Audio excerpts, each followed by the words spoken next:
What is up, good people of YouTube? It is P from PTV, and I'm back again with another formation review for you. Okay, we just had a patch, so I need you to know the last formation I did was 4-1-2-1-2 narrow. That is the post-patch review of that one, and this will be the post-patch review of the 4-2-3-1. All right, now a lot of you guys are wondering if this is meta, and I'm hearing throughout the community that it is considered the meta. Back again, you know, removing it, the 4-4-2 from that top tier spot. The 4-2-3-1 back again in its place, top of the mantle. We're going to go over some of the stuff that I use when I switch from 4-1-2-1-2 narrow to 4-2-3-1 in game. Yes, those are both formations that I do use during the weekend league, and I wanted to go through with you guys some of the things that I do to make sure that I can run this. And it's not necessarily situational. This will be a rundown of just how I run it. Like if it was like the 30th minute and I felt like I need to switch to it, nothing spectacular, no specific changes to it. It's just an all-in-all good in mid-game formation, right? So here we go. Just like last time we went over this as our defensive style, we're going to go pressure on heavy touch. I'm not going to go too far into this one, but we do know anytime the opponent's player takes a big heavy dribble or goes backwards, or it's like one of those fadeaway passes, you'll see all of your players kind of swarm that player. So it's really, really good to have just in case you're trying to win some extra possession, an extra chance on your opponent's third of the pitch. It's super, super, super helpful. So that's that. With you guys know I like to leave that nice and balanced, especially this one with the outside cams sort of acting like wingers. You get that nice sort of wing defense plus the fullbacks behind him if you play it right. So that's super helpful. Depth, I actually like to tick this one a little bit higher up, between 4 and 5 depending. We'll leave it on 5 for now. The only reason is because, yes, we've doubled up defense with the wingers, the outside cams. I'm going to be calling them wingers a bunch of this formation review. The wingers and the fullbacks behind them. So we tick that depth up so we're not so susceptible on the wings. But we tick it up because we have the 2 CDMs, and both of them will be instructed to stay back. And we'll go over that here in a little bit. Offense, you guys know I like balanced. Everything else just seems to kind of put people out of position, especially when you're looking for outlet passes. Possession, you want to talk about outlet passes, but possession just works a little too slow in my opinion. Balance gives you the best, and you can always manually trigger those nice runs if you'd like to with the L bumper or LB button, depending on whether on PlayStation or Xbox. Width, this is a wider formation, so I just kind of leave it balanced, leave it what it is supposed to be. And again, just like last time, players in the box, corners, and free kicks will all be down just because corners and crossing seems to not be getting the buff that everyone seems to be thinking it is. I'm still not seeing that type of gameplay, and I'm someone who plays quite a bit, okay? So let's jump into our personnel. We're going to have Son as the striker, right? The lone striker. And this is super important. Let's go over players and player positions and work rates. You guys know what kind of believer in work rates I am here. So Son, being the lone striker, it is super, super important for whatever lone striker you have to have the highest amount of stars in the weak foot category as possible.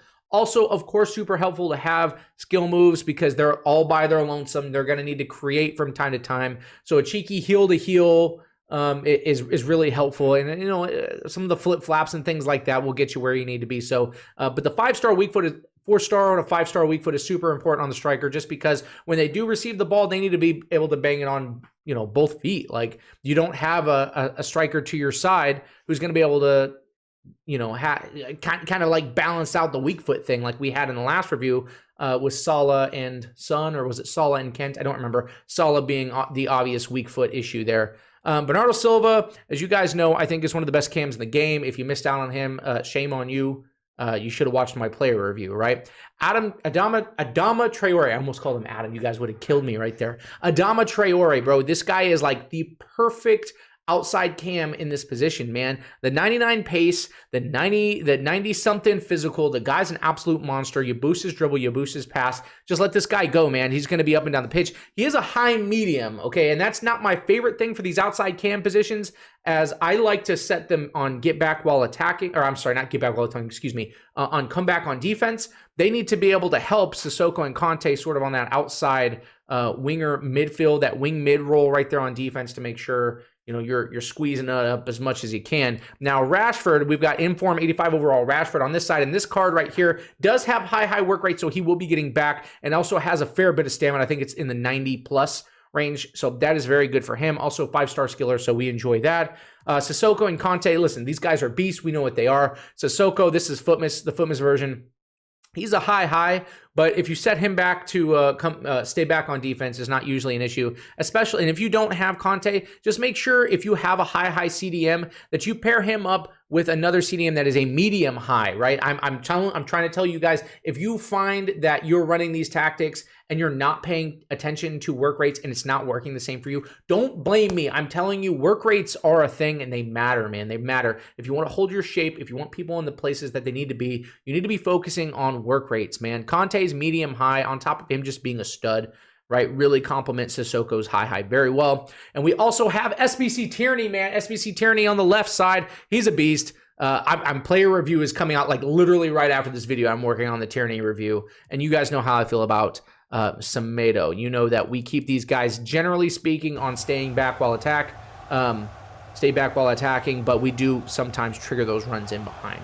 Now the instructions, let's get a little bit more specific right here. Get more specific here, especially with Son. Okay, that's a strange edit, but we're back at it again. Now, one of the reasons why I was just speaking on getting in behind on your striker, one of the reasons why people don't like that so much is because they think it leaves too big of a gap between the cam and the striker, not enough outlet passes, you ruin triangles and things like that. But the reason why I enjoy getting behind on Son or whatever striker I end up playing right there is because they press and pull the back line away from the cam. And the cam is where we like to have the ball. Bernardo Silva is a magician, in the attacking midfielder role. And the more runs Son makes, the deeper those center backs seem to drag and are forced to run with him, right? And so that separates that area between the ball and the center backs and gives us more time with the ball in open field to make decisions with one of the best cams in the game. Stay forward and get in behind on him. Let's go to the cam. Mr. Bernardo, he's also on stay forward, and we spoke a little bit about this free roam position freedom that we have. Free roam and his high work rates, we always like him to be available for the outlet, and he tends with free roam to just kind of go sideline to sideline and be super available for that first pass after we win possession, regardless of where we win possession. He just always seems to be available with that. Now, free roam, again, just like I said in the last video, you need to couple that with a cam that has fairly high stamina, because if they have high work rates like Bernardo Silva does, then he's going to be flying all over the pitch, and he does kind of wear himself out doing that. But it is helpful for the game, so we leave it be, and everything just kind of works really well. Now, Rashford and Traore, they're going to have identical instructions, and they will be coming back on defense. They stay, and obviously, you know, in this year's meta, bring as many people back. We've talked a little bit about overloading ball side and things like that, some of the more embarrassing aspects of the game that we won't get into too much, but they do need to come back and play some defense.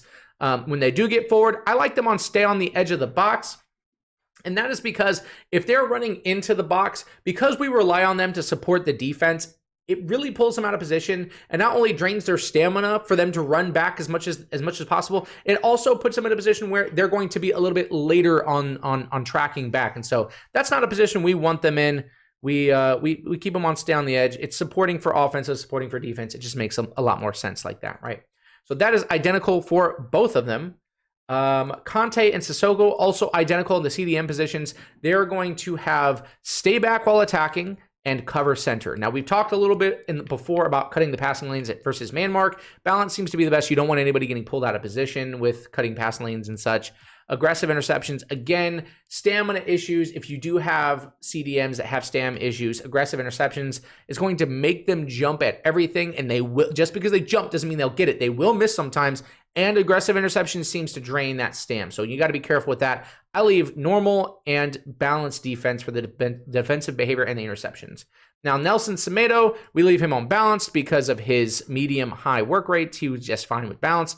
And overlapping attack run, so when we do press the left bumper at him, he will overlap instead of do the inverted run, which puts him way out of position towards the center of the midfield. Tierney is on stay back while attacking because he does have high attacking work rates, and so he tends with stay back while attacking still to kind of hang out towards where Sissoko and Conte's portion of the field is, which we don't mind so much. But this instruction kind of helps keep him as a defensive left back until it's time for him to get forward.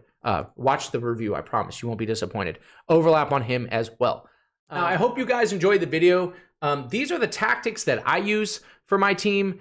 But listen, I put some gameplay on the screen just so you guys can have a reference point for some of the things that I'm talking about. At the end of the day, good tactics are not going to beat a better player, right? Will it give you a better chance if your people are in position and they're doing the things that you want them to do and you know how to? Absolutely, right? Absolutely. And you can win some games like this. But generally speaking, if you don't know how to play the formation, right? If you don't know how to play the triangles on each side, if you can't play a little bit slower, if you can't break down a defense, those are things that are not going to save you, but I am trying to give you the best tactics that I've come up with to give you the best chance to learn in this formation and kind of push forward for the remainder 6-7 months, whatever it is, the timeline that we have for this FIFA here. So if you enjoyed the video, please give it a like, please subscribe, hit the notification bell, look out for the Tyranny review. That's going to be awesome. If you want a little bit more gameplay tips on like how to actually play and play the angles and the passes and like when to shoot and when to die, like if you want stuff like that, also comment that down in the comment section.